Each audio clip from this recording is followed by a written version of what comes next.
amables televidentes? Muy buenas noches, bienvenidos a la segunda temporada ya de Jóvenes por los DCDR, y en esta oportunidad en nuestro segmento entrevistando al personaje del día. Tenemos como invitada a la psicóloga, sexóloga y también doctora en educación, con doctorado en educación de salud pública, ¿no? De salud pública. Me refiero a Ángela Sebastiani, que ya está con nosotros enlazados. Ángela, muy buenas noches, bienvenida al programa. Gracias por su invitación, muy contenta de estar aquí. Bien, entrando de lleno a la educación sexual integral, ¿no? Antes de pasar a la pregunta, creo que nos pudieras explicar a nuestros televidentes, jóvenes en su mayoría, y también a nosotros, los conductores, ¿qué es la educación sexual integral? Bueno, a ver, empecemos por qué es la sexualidad, ¿no? La sexualidad es una parte de nosotros que define lo que somos como personas, ¿no?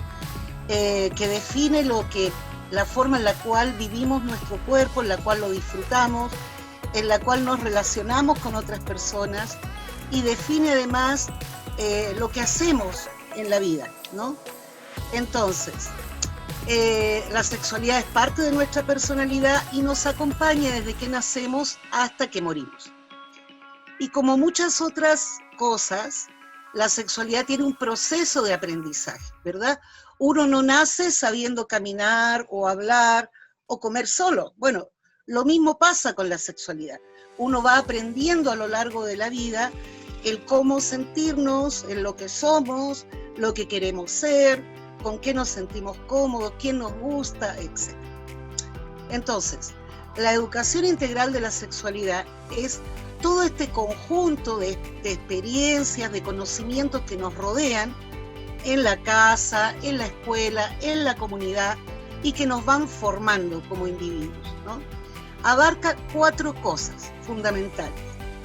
La primera tiene que ver con nuestro cuerpo, es decir, cómo valoramos nuestro cuerpo, cómo nos sentimos con él, porque nuestro cuerpo es nuestro primer territorio, o sea, nosotros ejercemos ciudadanía sobre nuestro cuerpo, ¿no?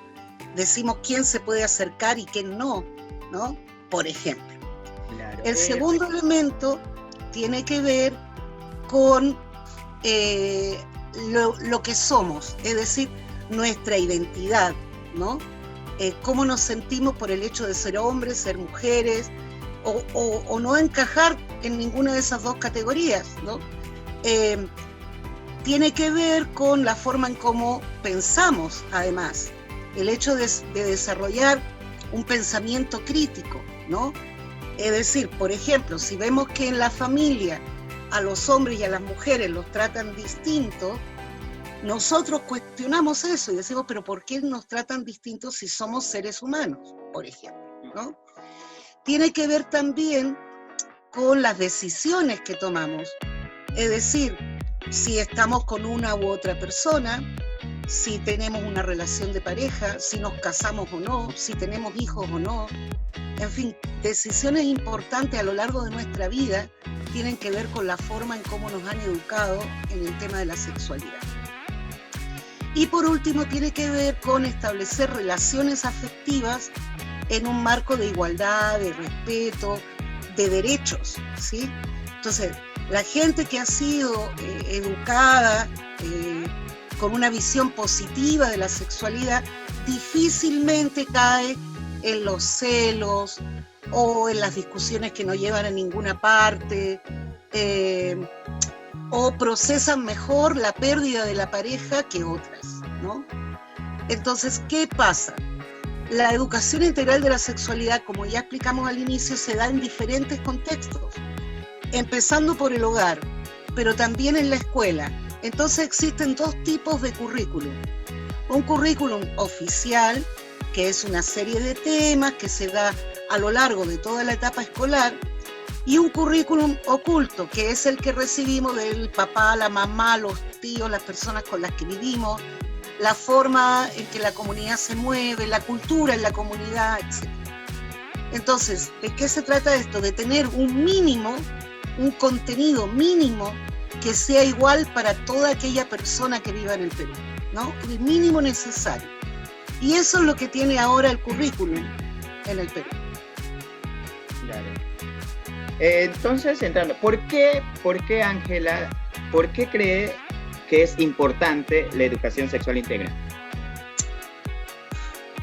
La lista es larga. La primera cosa es principal. La principal, para ser felices, para disfrutar de lo que somos como seres humanos en el aquí y en el ahora, ¿no?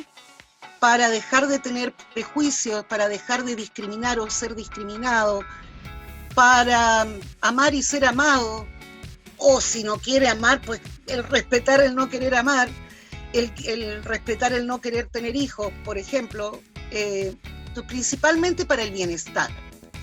Principalmente. Para el bienestar. Para el bienestar. En segundo lugar, es importante para la prevención, porque basta leer los periódicos, ver los medios, la cantidad de abuso sexual, suicidio, violencia, crímenes de odio, etcétera, es lamentablemente el pan de cada día en nuestras sociedades. Y con una educación integral de la sexualidad, eso podría disminuir o desaparecer. ¿Por qué, Ángela, por qué, si bien es cierto, no todos aún conocemos los beneficios de lo que es saber un poco de la educación sexual integral? Porque si bien es cierto, aún en este pleno siglo que vamos, un siglo muy avanzado, con tecnología y todo, hablar aún de eso como que escandaliza a muchos, ¿cierto? Yo creo que deberíamos también informarnos un poco de eso. Nosotros, por ejemplo, que sabemos los beneficios de lo que es la educación sexual integral, ¿por qué, desde tu opinión, por qué crees que no se implementa en nuestro país el hablarlo así un poco más directo o tener más espacios para que la población, la juventud, incluso también los propios padres puedan saber? ¿Por qué no lo implementan aún en nuestro país? Yo creo, y es mi opinión personal, ojo, quiero aclarar esto, que es una decisión política. Explico esto. Educar en ciudadanía y educar en sexualidad son dos elementos que son peligrosos para ciertos sectores. ¿Peligrosos por qué? Educar en sexualidad implica la autonomía y la ciudadanía sobre el cuerpo. Educar en ciudadanía, esto implica filosofía, lógica, etcétera, implica enseñar en pensamiento crítico. Entonces tú comprenderás que si la mayoría de la gente piensa, conversa, analiza, investiga y forma su propia opinión, hay sectores a los que no les conviene que la gente tome decisiones pensantes. Les conviene más que la gente sea un rebaño, fácil de llevar a cualquier lado, ¿no? Y caemos fácilmente en el rebaño porque de por sí los seres humanos tendemos a ser tribus. Entonces basta que alguien tenga una buena frase y ya está. Te pongo un ejemplo. Hay un ejercicio muy interesante que hacen algunos, ¿no? Reúnen a un grupo de personas, las dividen en dos y les dicen: ustedes son el equipo rojo, ustedes el equipo azul. Vamos a ver quién gana. Basta esa clave, ese instructivo, y de inmediato los dos grupos se odian a muerte. Bueno, ese ejercicio tan práctico, tan cotidiano, llévalo tú a la política. Y es todavía más serio, ¿no? Entonces, fundamentalmente no se da porque es una decisión política que requiere valentía para implementarla, requiere incluso luchar contra el rebaño. Y el segundo nivel por el cual no se da es la autocensura. Ya sea en los ministerios, en las escuelas, los mismos padres y madres de familia se autocensuran, dicen: pero yo de estos temas no conozco nada, ¿qué voy a hablar de esto? ¿No? ¿Qué me van a preguntar? Voy a abrir una caja de Pandora y voy a hacer una pregunta y va a salir cosas que yo no voy a poder manejar. Bueno, hay que aprender a decir: de esto no sé, yo voy a averiguar y después te voy a contestar. La humildad ante todo, y ayudaría muchísimo. Segunda cosa, pierda usted el temor. Lea los periódicos, vea noticias con los hijos e hijas y comenten, pregunten. ¿Y tú qué opinas de esta chiquita que tiene 11 años y la están obligando a llevar un embarazo? ¿Y tú qué opinas de este chico que fue golpeado porque era transexual, etcétera, etcétera? Hablen con los hijos sobre estos temas y van a ver que fluye. Incluso si la opinión de ustedes es contraria a la de sus hijos, es importante que sus hijos la conozcan y que desarrollen su propia opinión, porque tarde o temprano uno no va a estar en este planeta, tarde o temprano uno se va a morir, y de lo que se trata es dejar a los hijos y a los jóvenes en general con mejores herramientas que las que uno tuvo para enfrentar la vida. Muy bien, Ángela.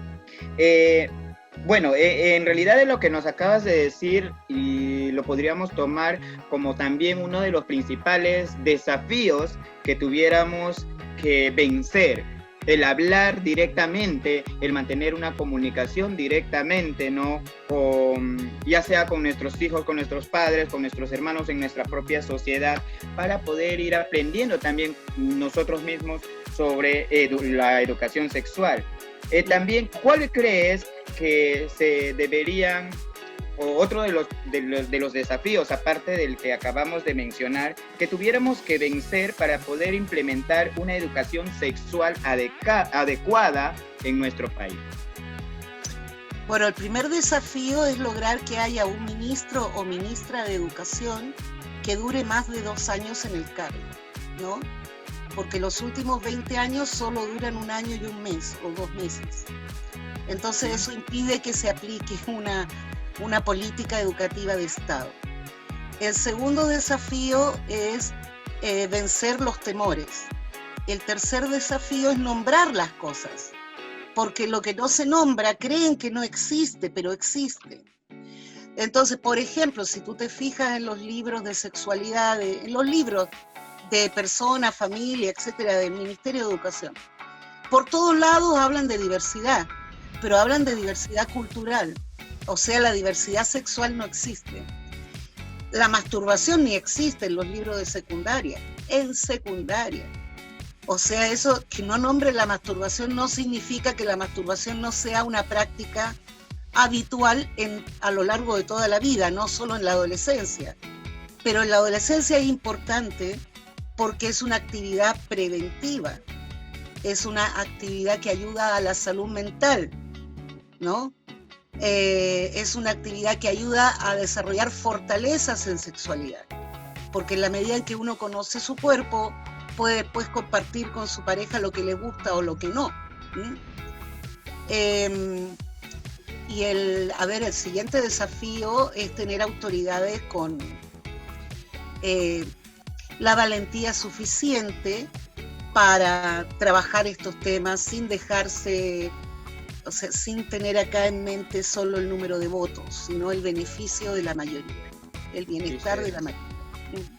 Sí, así como te hemos escuchado hablar un poco, y es cierto que incluso aquí en nuestro país y directamente acá en Ucayali, hablar, por ejemplo, el tema que tocase la masturbación, muchas veces a nosotros como programa, nosotros como jóvenes, nos toman como si estuviéramos incitando, ¿no? O hacer proxenetismo a la sexualidad. Cosa que eso creo que también, y no sé si estarás de acuerdo conmigo, que es una de las barreras que debemos ya romper, el dejar el tabú atrás, que ya quedó en el pasado, porque nosotros mismos necesitábamos conversar. Y también, como decías, de parte del Ministerio de Educación, también ir de la mano, no con el Ministerio de Salud, porque muchas veces el buscar incluso información sobre sexualidad dentro de los mismos hospitales, puestos de salud, se nos niega. Yo creo que eso se debería cambiar. Angelita, en realidad nosotros muy complacidos de tenerte, nos hubiera gustado también tener un poco más de tiempo para hablar, el tiempo de televisión es así. ¿Qué nos podrías aconsejar a nosotros y también a los jóvenes que nos ven, ya parte despidiéndonos de este? Bueno, mira, algo muy importante, el solo hecho de informarse, de solucionar sus propias dudas y de ayudar a otros jóvenes a solucionar estas dudas es una labor importantísima en el país. El trabajo que hacen los voluntarios y voluntarias juveniles es fundamental y soy una firme creyente de eso y no solo creyente, sino además en la práctica, ¿no? Aquí hay varias cosas. Primero, pierdan el temor de hablar de estos temas. Siempre va a haber gente que va a pensar que ustedes saben mucho, que no deberían saber, o que están promoviendo una sexualidad desenfrenada, etcétera, etcétera. Bueno, ustedes tienen que meditar mucho sobre eso porque en realidad lo que digan ellos no tiene por qué definir lo que ustedes son. Y ustedes saben lo que son mejor que nadie. Y en segundo lugar, aquellos jóvenes que no ejercen todavía este voluntariado, les digo que en este momento en el mundo existen muchas luchas, desde la alimentación, la salud, superar la pobreza, etc. Pero todas y cada una de ellas pasa por el tema de derechos humanos y pasa por el tema de sexualidad, todas. La lucha por una educación integral de la sexualidad amplia, libre, informada, científica, etc., es una lucha que lleva muchísimos años y que sin ustedes no se va a poder vencer. Entonces los invitamos a participar activamente. Gracias, muchas gracias Ángela, Sebastián y bien amables televidentes. Hemos podido escuchar un poco más sobre el tema, que si bien es cierto es muy amplio, ya lo dijo Ángela, nos toca leer, nos toca investigar y más que todo, perder el temor a levantar nuestra voz y a ser escuchados. Nosotros nos despedimos, hasta la próxima, quédese aquí en tu programa Jóvenes por los DCDR. Chau, chau.